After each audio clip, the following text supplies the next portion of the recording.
So here at Kessler Foundation, we have access to multiple devices: dermaskeletons, soft suits, exoskeletons. And we started this research in spinal cord injury, looking at supporting the system, or the human system, bilaterally.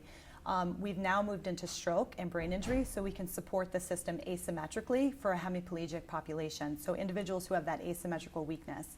Now what we're looking at is a long-term intervention looking at pediatric cerebral palsy, as well as looking at MS populations. And the goal is to look at how we can apply these devices to affect the recovery trajectory, or affect the rehabilitation process, to include more function, more walking in the community, more walking dosing, and really translating that to function and seeing how each different population is affected by heavy doses of these devices, meaning step counts, changing the software to do resistance training, backwards walking, stepping, lateral stepping, squats.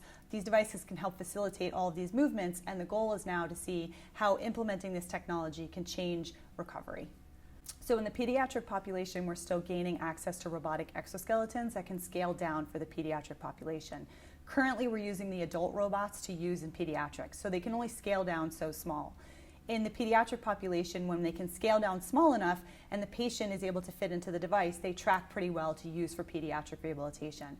We've had multiple pediatric patients in the device diagnosed with traumatic brain injury, as well as stroke, as well as cerebral palsy. And what we're doing is a long-term intervention to see how using these devices to increase the step dosing or dosing of rehabilitation within the robots can change the recovery process.